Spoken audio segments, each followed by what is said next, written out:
अस्सलामुअलैकुम वरहमतुल्लाहि वबरकातुहू। मेरे प्यारे दोस्तों, मैं उम्मीद करता हूँ आप सब लोग खैरियत से होंगे। अल्लाह पाक आपकी तमाम परेशानियों को दूर अता फरमाए, आपके घर में कारोबार में बेपनाह बरकत अता फरमाए। मेरे प्यारे दोस्तों, सूरह यासीन एक ऐसी सूरह है जिससे हर परेशानी दूर हो जाती है। जो इंसान जिस मकसद के लिए भी सूरह यासीन को पढ़ता है या फिर सुनता है तो उस इंसान का वो मकसद बहुत ही जल्दी पूरा हो जाता है। मेरे प्यारे दोस्तों, सूरह यासीन पढ़ने से लाखों लोगों की जिंदगी संभल गई है। इंशाल्लाह आप लोग भी समझ जाएगी। प्यारे दोस्तों, अगर आप लोग भी अपनी जिंदगी को संभालना चाहते हैं, अपनी जिंदगी में से तमाम परेशानियों को दूर करना चाहते हैं, अपने कारोबार में घर में बरकत लाना चाहते हैं, तो मेरे प्यारे दोस्तों आप लोग आज से ही रोजाना सूरह यासीन को पढ़ना शुरू कर दे या फिर डेली हमारे चैनल से सुन लिया करें। इंशाल्लाह तबारक व तआला मुझे पूरी उम्मीद है आपके कारोबार में घर में बेपनाह बरकत होने लगेगी और आपकी सारी परेशानियां दूर हो जाएंगी। मेरे प्यारे दोस्तों, सूरह यासीन एक बहुत ही पावरफुल सूरह है। सूरह यासीन को कुरान पाक का दिल भी कहा जाता है। अब आप लोग यहीं से अंदाजा लगा सकते हैं कि जिस सूरह मुबारक को कुरान पाक का दिल कहा जाता हो उसके कितने ज्यादा फायदे होंगे। प्यारे दोस्तों, सूरह यासीन के बहुत ही ज्यादा फायदे हैं, बहुत ही बरकत वाली ये सूरह है। मेरे प्यारे दोस्तों, अगर आपका कारोबार अच्छे से चल नहीं पा रहा है, फायदा होने की जगह नुकसान हुआ जा रहा है, तो मेरे प्यारे दोस्तों आप लोग अपनी कारोबार की जगह पर बैठकर रोजाना सूरह यासीन को पढ़ा कर या फिर इस वीडियो के अंदर सुना करें। इंशाल्लाह आपका कारोबार तेजी से चलने लगेगा, आपके कारोबार में बरकत होने लगेगी। प्यारे दोस्तों, जो इंसान भी रोजाना अपनी दुकान पर बैठकर सूरह यासीन को पढ़ता है या फिर सुनता है तो उस इंसान की दुकान में गैप से मदद आना शुरू हो जाती है। उस इंसान की दुकान में बहुत ज्यादा कस्टमर आना शुरू हो जाते हैं। प्यारे दोस्तों, अगर आपके घर में कारोबार में कहीं पे भी किसी ने जादू बंदिश करा दी है तो आप लोग फजर की नमाज पढ़ने के बाद सूरह यासीन को पढ़ा करें या फिर सुना करें। इंशाल्लाह जादू बंदिश जैसी चीजें हमेशा के लिए खत्म हो जाएंगी। प्यारे दोस्तों, सूरह यासीन के और भी बहुत ज्यादा फायदे हैं। अब आप लोग अपने मकसद को अपने दिल में रखिए। मैं आप लोगों को सुना देता हूँ सूरह यासीन। आप लोग दिल लगाकर और पूरे यकीन के साथ सुने। और हाँ मेरे दोस्तों, मैं आप लोगों को एक बात और बता दूं, अगर आप लोग अल्लाह पर यकीन रख के इस सूरह मुबारक को मुकम्मल सुनेंगे तभी आप लोगों को इससे फायदा हासिल होगा। अगर आप लोग अल्लाह पर यकीन रख के इस सूरह मुबारक को मुकम्मल नहीं सुनेंगे तो आप लोगों को इससे फायदा हासिल नहीं होगा। तो आप लोग अल्लाह पर यकीन रख के इस सूरह मुबारक को मुकम्मल सुने। पर उससे पहले मेरे प्यारे दोस्तों, अगर आप लोगों ने हमें अभी तक सब्सक्राइब नहीं किया है तो जल्दी से हमें सब्सक्राइब कर ले और हमारी इस प्यारी सी वीडियो को दिल से लाइक करके कमेंट बॉक्स में आमीन जरूर लिखिएगा और हमारी इस प्यारी सी वीडियो को अपने तमाम दोस्तों तक जरूर शेयर करें। प्यारे दोस्तों, अगर आपकी शेयरिंग की वजह से किसी एक इंसान ने भी इस सूरह मुबारक को सुन लिया तो इसका सवाब आपको भी मिलता रहेगा जब तक ये वीडियो चलती रहेगी। तो जल्दी से इस वीडियो को शेयर कर ले और इस वीडियो के अंदर सूरह यासीन को दिल लगाकर पूरे यकीन के साथ सुने। इंशाल्लाह चंद दिन नहीं गुजरेंगे और आप लोगों को इससे फायदा दिखना शुरू हो जाएगा, क्योंकि सूरह यासीन एक ऐसी सूरह है जिससे हर परेशानी दूर हो जाती है। आप जिस मकसद के लिए भी सूरह यासीन को पढ़ेंगे या फिर सुनेंगे तो आपका वो मकसद बहुत ही जल्दी पूरा हो जाएगा। तो ये लीजिए मेरे प्यारे दोस्तों, आप लोग सुन लीजिए सूरह यासीन दिल लगाकर पूरे यकीन के साथ।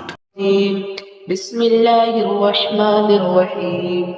यासीन वल क़ुरआनिल हकीम इन्नका लमिनल मुरसलीन अला सिरातिम मुस्तक़ीम तंज़ीलल अज़ीज़िर रहीम लितुन्ज़िर क़ौमन मा उन्ज़िर आबाउहुम फ़हुम गाफ़िलून लक़द हक़्क़ल क़ौलु अला अक्सरिहिम फ़हुम ला युमिनून इन्ना जअलना फ़ी अअनाक़िहिम अग़लालन फ़हिय इलल अज़क़ानि फ़हुम मुक़महून वजअलना मिन बैनि ऐदीहिम सद्दन व मिन ख़ल्फ़िहिम सद्दन फ़अग़शयनाहुम फ़हुम ला युबसिरून वसवाअन अलैहिम अअन्ज़रतहुम अम लम तुन्ज़िरहुम ला युमिनून इन्नमा तुन्ज़िरु मन इत्तबअ अज़्ज़िक्र व ख़शिय अर्रहमान बिलग़ैब फ़बश्शिरहु बिमग़फ़िरतिन व अज्रिन करीम इन्ना नहनु नुह्यिल मौता व नक्तुबु मा क़द्दमू व आथारहुम व कुल्ल शैइन अहसैनाहु फ़ी इमामिन मुबीन वضرب لهم مثلا أصحاب القرية إذ جاءها المرسلون إذ أرسلنا إليهم اثنين فكذبوهما فعززنا بثالث فقالوا إنا إليكم مرسلون قالوا ما أنتم إلا بشر مثلنا وما أنزل الرحمن من شيء إن أنتم إلا تكذبون قالوا ربنا يعلم إنا إليكم لمرسلون وما علينا إلا البلاغ المبين قالوا إنا تطيرنا بكم لئن لم تنتهوا لنرجمنكم وليمسنكم منا عذاب أليم قالوا طائركم معكم أئن ذكرتم بل أنتم قوم مسرفين وجاء من أقصى المدينة رجل يسعى قال يا قوم اتبعوا المرسلين اتبعوا من لا يسألكم أجرا وهم مهتدون وما لي لا أعبد الذي فطرني فإنه فطرني وإليه ترجعون أأتخذ من دونه آلهة إن يردنا الرحمن لا تغني عني شفاعتهم شيئا ولا ينقذون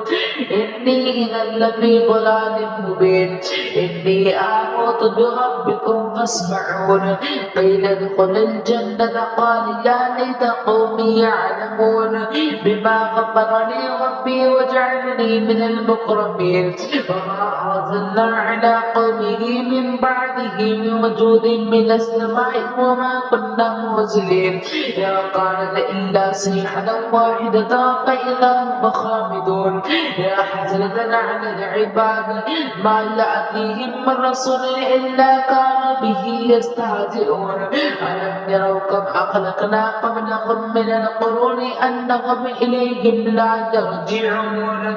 وإن كل لما جميع الذين محضرون وآية لهم الأرض الميتة أحييناها وأخرجنا منها حبا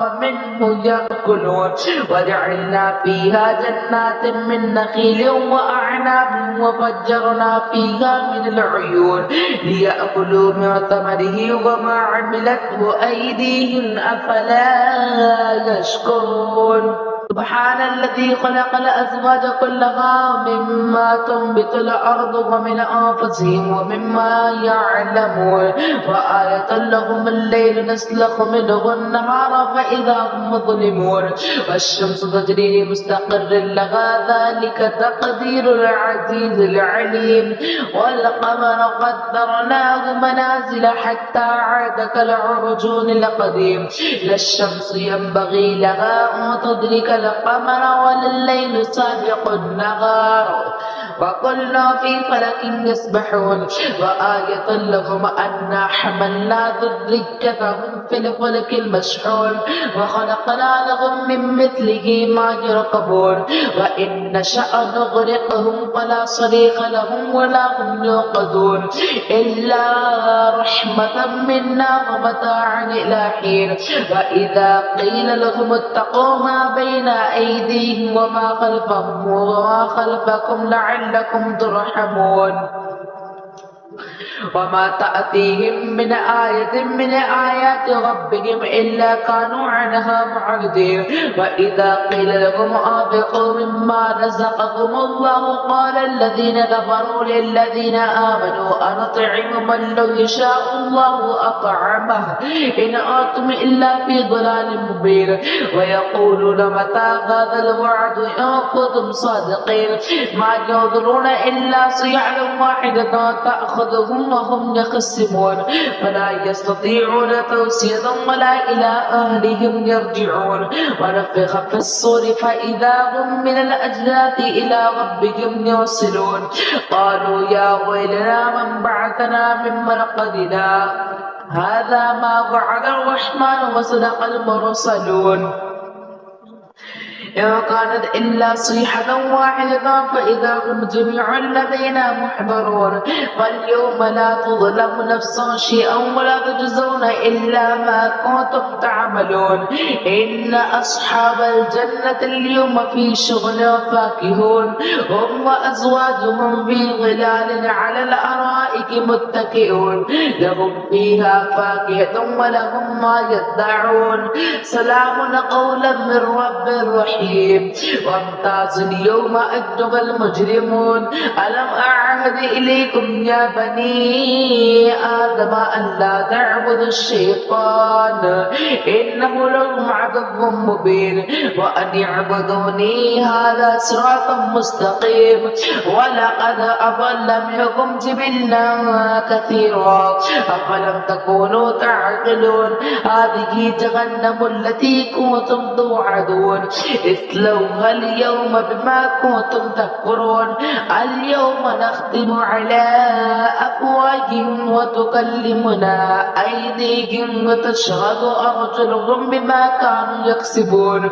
ولو نشاء لطمسنا على أعينهم فاستبقوا الصراط فأنى يبصرون ولو نشاء لمسخناهم على مكانتهم فما استطاعوا مضيا ولا يرجعون ومن نعمره ننكسه في الخلق أفلا يعقلون وما علمناه الشعر وما ينبغي له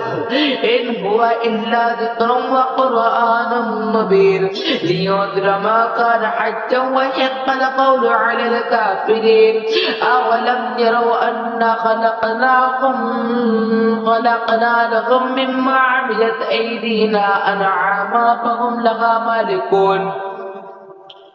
وذللناها لهم فمنها ركوبهم ومنها يأكلون ولهم فيها منافع ومشارب أفلا يشكرون واتخذوا من دون الله آلهة لعلهم ينصرون لا يستطيعون نصرهم وهم لهم جند محضرون فلا يحزنك قولهم إنا نعلم ما يسرون وما يعلنون أولم ير الإنسان أنا خلقناه من نطفة فإذا هو خصيم مبين وضرب لنا مثلا ونسي خلقه قال من يحيي العظام وهي رميم قل يحييها الذي أنشأها أول مرة وهو بكل خلق عليم الذي جعل لكم من الشجر الأخضر نارا فإذا أنتم منه توقدون أوليس الذي خلق السماوات والأرض بقادر على أن يخلق مثلهم بلى وهو الخلاق العليم إنما أمره إذا أراد شيئا أن يقول له كن فيكون فسبحان الذي بيده ملكوت كل شيء وإليه ترجعون